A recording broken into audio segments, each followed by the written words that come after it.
I will try to have all this debate in English for sake of, I would say, understanding for everyone. So yes, the question of because it was discussed in the I would say during those 2 days and with a lot of interesting debate. Also, I think we can conclude, and I think we all agree here, that we see a role for nuclear in the long run in the EU and elsewhere. And this has been highlighted many times. It's something also which comes also from a lot of reports at international level and including with the Commission. So there is a role for nuclear, and there is, if we see a role for nuclear into the long term, we also see a need to build new reactors, very clearly. We and the Commission in its report sees a level of new build in 2050 up to 80 gigawatts.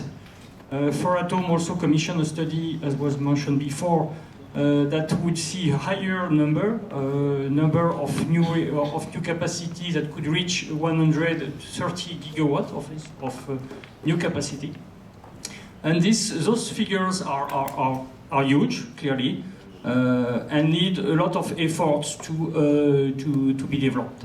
So we're going to discuss during this panel now on the governance of all of that. How we can make sure that the framework which is needed to have those reactors, so it includes also long-term operation, by the way, is conducive enough for new investments. What has to be done at, I would say, EU level, at national level, with industry, at local level to make this happen. What sort of dialogue we can think about. So without further ado, I will give the floor to Susanna Petrovikova first. Susanna is head of unit at DG Energy on nuclear energy, waste and decommissioning. She has a background on economics and finance and experience also in the private public sector. And she's been working a while within this unit, which is based in Luxembourg. So, Susanna, the floor is yours. Thank you, Yves, and good afternoon to everyone. So let me try to summarize briefly all the things that are going on, because it's a lot. I feel like we're a bit like the nuclear industry, that people don't often fully understand what the Commission is doing and why. In terms of the last 5 years, because I'm going to have to go back 5 years ago to give the full background, you might recall something called the Energy Union Strategy. This is a document that the Commission has published in 2014 to establish goals like decarbonizing the economy, energy security, solidarity and trust, energy efficiency, fully integrated energy markets, research, innovation and competitiveness. A lot of these things I think you would agree we still need to discuss today. Now, following this, when we talk about public consultation, there is a commissioner who is actually in charge of the Energy Union, who has done what's called the Energy Union Tour. Vice President Šefčovič did a visit to all of the member states of the EU to discuss this strategy.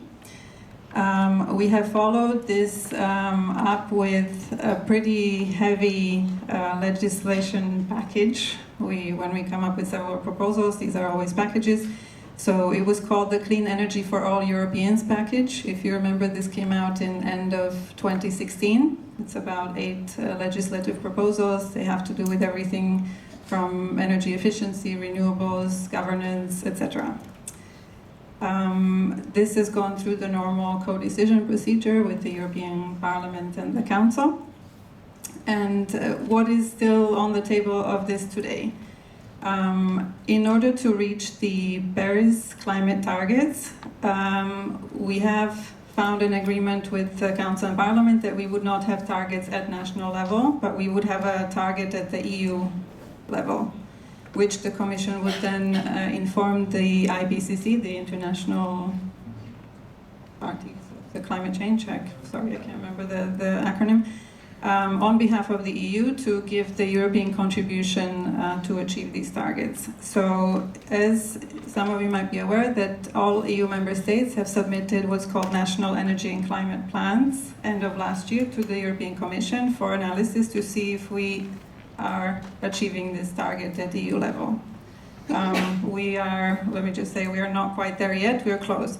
So the Commission has given recommendations to all member states. This happened in June. And the member states should be now working out their final plans, which will be due end of this year. Thereafter, we will have hopefully be able to reach this target, and the Commission can then come back to the IPCC and say the EU is ready to contribute this much.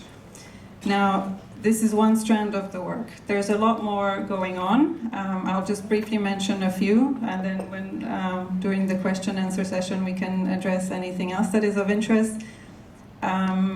We hardly ever do anything without discussing with our stakeholders. We have a number of formal groups that have been established, incidentally 2 of them in 2007, not sure why, but the European Nuclear Energy Forum, NF, happens since 2007 every year, alternatively between the Czech Republic and Slovakia. Claude is a great supporter of this. She always participates and is heavily involved in the discussion, so thank you, obviously, other stakeholders as well. Then we have ENSREG, which is the European Nuclear Safety Regulators Group, which also functions since 2007 as an advisory group to the European Commission. And Mr. Tipana is not here anymore, but some of the regulators will be very familiar with this. Everything that we do, again, we discuss also with the regulators forum. We have also groups such as the Decommissioning Funding Group, where we analyze member states' plans, see if they have enough money set aside for decommissioning. We do the same on radioactive waste management through a working group of ENSREG, which is specifically working on radioactive waste management. And that's just an overview in a nutshell. I'll get back to it during the question session. Thank you, Susanna. Yes, one quick question. So we see, and I'm back to the long-term strategy of Europe. We see, so the Commission is, in its documents sees a level of nuclear at 15%. Do you think there is room for a higher and more ambitious level of for nuclear in this horizon of time? Thank you for the question. In fact, yes, I forgot this part of the work. So last November, November 2018, we came out with a document called the European Strategic Long-Term Vision for a Prosperous, Modern, Competitive and Climate-Neutral Economy. So this is the Clean Planet for All document that Massimo referred to yesterday. What is this? This document is the vision of the European Commission on how this could work. This is not a legislative proposal. This is input that was requested from the Council and the Parliament of us to start the process. It's a vision in the sense that it should be debated, like we're doing today. Member states should take it home and think about it.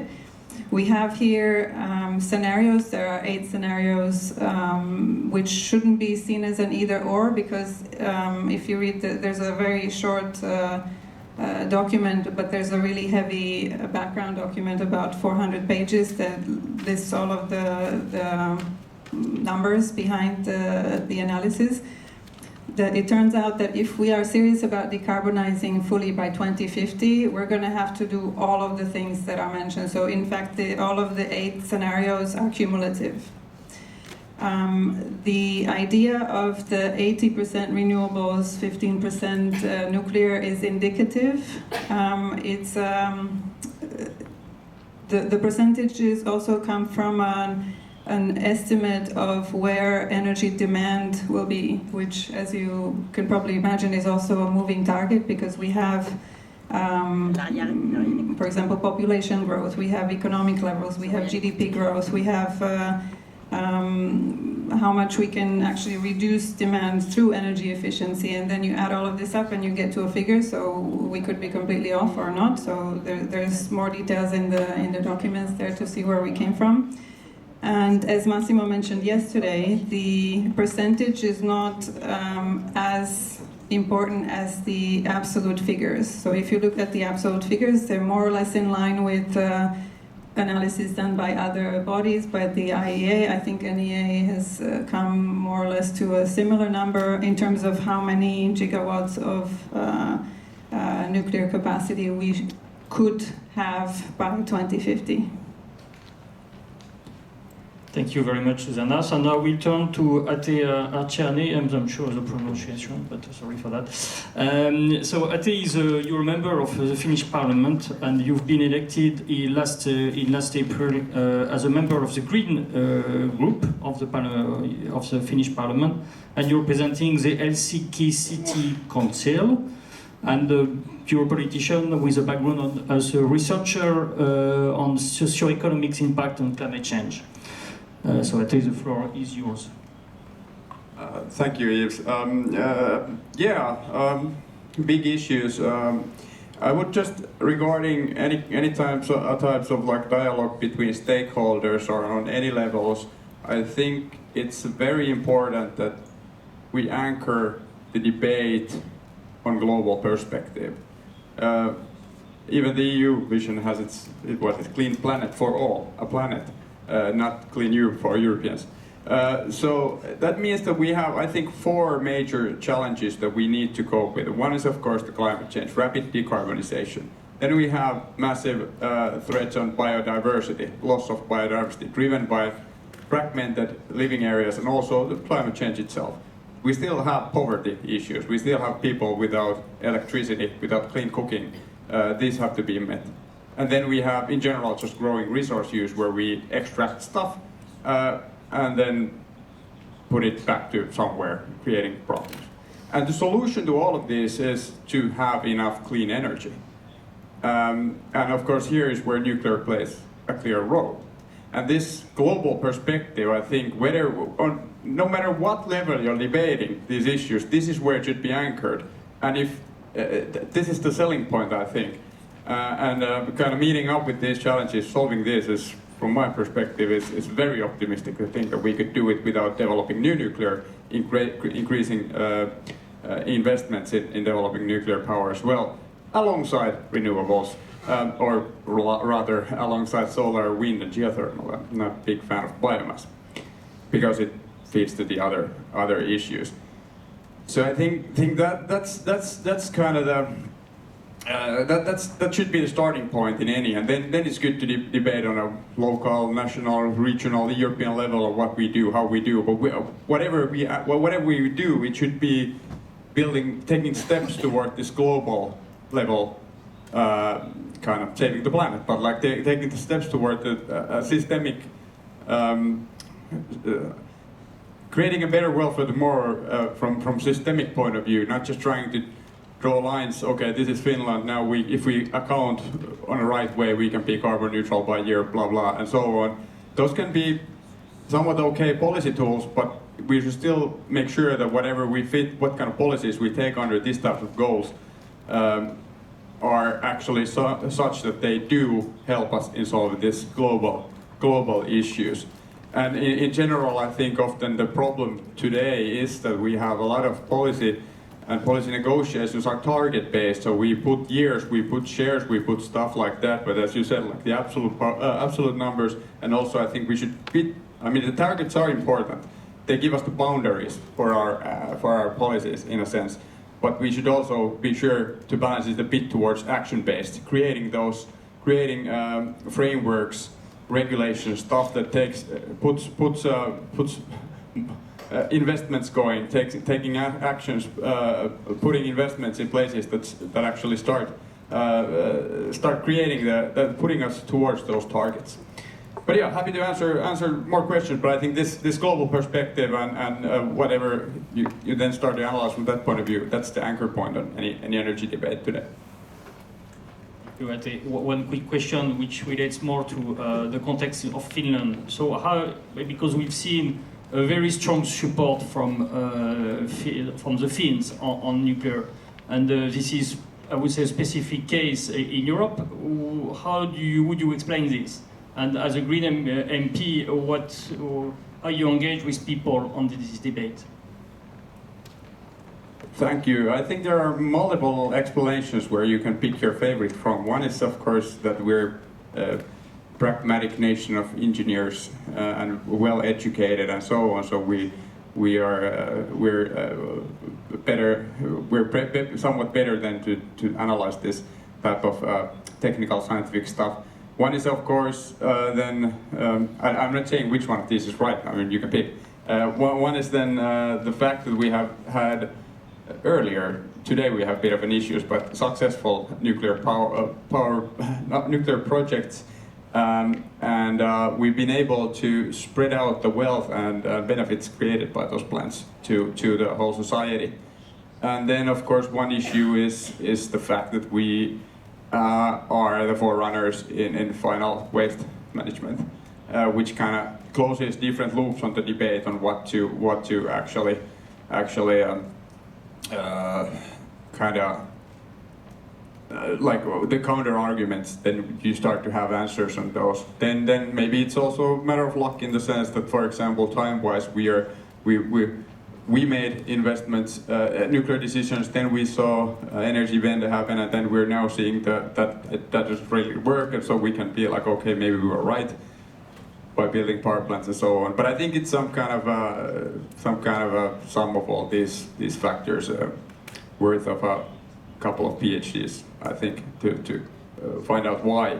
But I think also talking with different stakeholders, environmental NGOs, climate strikers, our party members, other party members, I think the level of analysis here is pretty good. So we're past a point where it's just ideologically, dogmatically opposed, but we really talk about issues like how we keep Helsinki warm without burning coal, how we provide enough electricity to our heavy industries, and stuff like that. And then you start to need to do some math, and then you start to need to provide some answers. So it's more analytical, not ideological, the debate, and that's a good thing. I would say amazing. Just by the way, have you seen that I'm very proud of my panel, how you see the gender balance? I think it's quite unusual in our industry, but I would like to mention this because it's quite striking to see we have 4 panelists, female panelists, and I think it's. Yeah, okay, so that's maybe the reason. But even though it would have been balanced in a way. So I turn to you, Beata, by the way. So Beata Sparadzinska, so I'm not sure about the pronunciation, sorry. You're a chief expert at Strategy International Affairs Unit at the Nuclear Energy Department of the Polish Ministry of Energy, so I'm not sure this organization will remain, by the way, but you may say 2 words on that. You had previously an experience with Baker McKenzie in Warsaw on energy, and by the way, it was mentioned yesterday, yes. So I will, without further ado, I give you the floor, and thank you. Thank you. I've grabbed the microphone and it's working, so I may start. Good afternoon, ladies and gentlemen. When I'm thinking about the topic of today's debate, there are many things in my mind, but I would like to concentrate on one theme. So I'll be talking today about the EU dialogue regarding nuclear energy, and this will be in the context of energy solidarity. I'll start by saying that pro-nuclear like-minded states and industry already do exchange on nuclear issues. I say we because Poland belongs to the pro-nuclear like-minded group. We try to coordinate our positions on a regular basis. However, this is happening with a varying degree of success, unfortunately. Poland, in addition to the broader dialogue of the pro-nuclear like-minded states group, is also involved in a much smaller, closer dialogue in the Visegrad Group format, where we also coordinate our positions on nuclear, and it's very useful. We talk about our plans, we try to find synergies as well. Unfortunately, all this coordination that is happening is not really of much use in the reality of how the EU decision making is done, how the decision-making process is shaped, because in the end, as we see it, it's quite a small group of strongly anti-nuclear states effectively is able to block initiatives that could support the development of nuclear power in the EU. And a perfect example of this could be the lost battle that we had when we tried to extend the FORATOM nuclear research to areas that extend beyond pure safety aspects. Another threat on the horizon are the ongoing trilogues regarding the sustainable finance package mentioned already many times. And some may say, and some people do say, I hear opinions because people are used actually to this kind of anti-nuclear initiatives already, so they often say that it's okay, we can cooperate with industry from outside the EU, we can liaise with their financial institutions, they will not be bound by the EU requirements. And this is true, but I don't know whether this is what we want to achieve and what the EU wants to achieve. If we want to achieve something, develop technologies that are non-renewable, then we somehow have to bypass the EU. This is not what we want. And besides, the sustainable finance package will sooner or later also spill over to other areas, other policies, and other funds. This is a big threat. And from here, because I'm running out of time, I'll jump to the issue of solidarity and just transition, since they are also part, in my view, of the EU dialogue on energy transformation. Poland has always been advocating a just transition. We believe that countries that are at different stages of development cannot be deprived of a right to develop further. And we see Energy Solidarity Pact as right to achieve this goal. We have always underlined that there is no one single solution and we can't follow the same path, although we should pursue the same goal, applying country or region-specific tools. And in Poland, the situation is that we're trying to reduce our coal and lignite dependence. Coal and lignite give us both affordable prices of electricity, and they give us, what is more important, reliable supplies. And we want to replace this with another form of reliable supply, but this time low emission. And that's why 10 years ago we decided to develop nuclear power, probably at the worst moment in time, because the EU, through their policies, we believe, we feel that it effectively is telling us not to do so, and to concentrate instead of developing intermittent generation. And as Massimo Gariba said yesterday, nobody in the EU is prohibiting nuclear. Maybe in some sense it is true, but that is the industry. He also said that it's the industry that cannot get their projects right. It's not that there is any sort of prohibition. And I may agree, maybe there is a grain of truth in what he said, but if there is, it's a grain, but it's not the whole truth. We should work around this grain, but the truth is out there, as they say. And the environment in which you develop your investment, and also nuclear investment, is of ultimate importance. Where the incentives for investments in the energy sectors are put also really does matter. And of course it does matter where the EU and the ETS funding goes to, what sort of investments and what sort of research this money supports.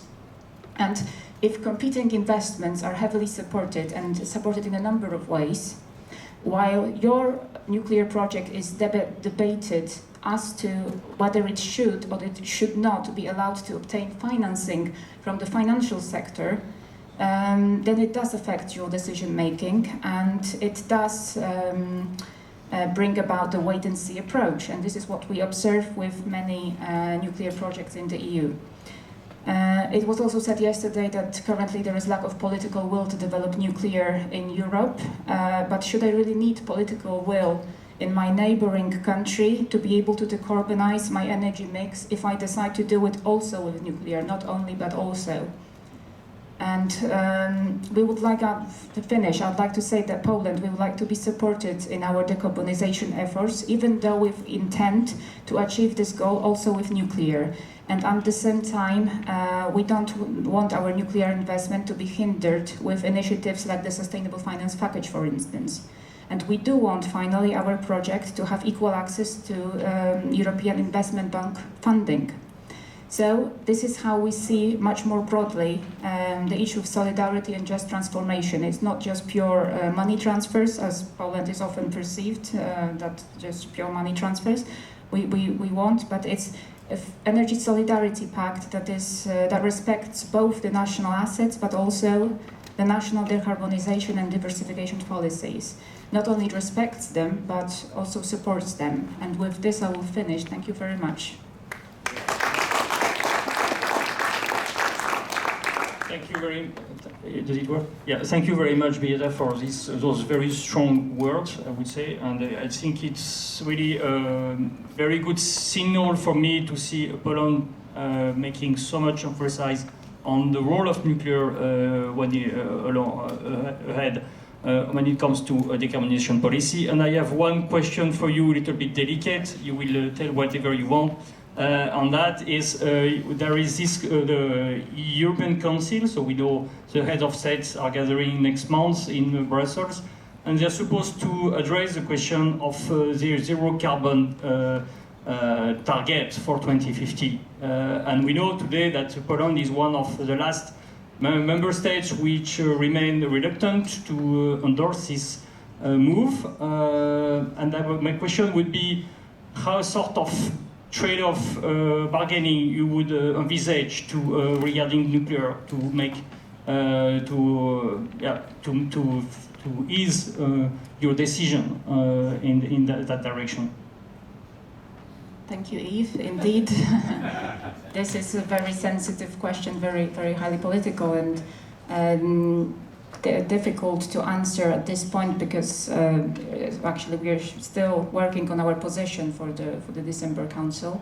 Having said such strong words as I have said, I would love to be able to say that we will use our bargaining power. We will use this December opportunity to make nuclear our red line. However, I cannot say it firmly, and this is for the reason that, to put things in context, the costs of the the transformation of the Polish power sector, according to our estimates, exceeds 450 billion euros. So this is just to give you a flavor of what we are facing. And the nuclear capacity investment, this does not include the mining sector, it's just the transformation of the electricity sector. And the investments that we intend to develop in the new capacities, over 91 billion in total, out of which nuclear is 17 billion. That's our estimate. And so you can imagine that this is a challenge, a very complex challenge. There are very many aspects that we have to take into account, and there will be many calls that we will be approaching the December Council with. And it may happen in the end, because I cannot say now how the negotiations will ultimately shape, but I cannot promise this will be a red line. And especially, one thing I can say actually, that if we do make this a red line, then the last thing we would want is to be the only people in the room putting this red line, which usually happens to Poland. It is like we know this scenario very well. So this is one firm statement that I can make today. Thank you. Thank you very much. So now we'll turn to Pierre-Yves Cordier. So Pierre-Yves, you're a nuclear advisor at the French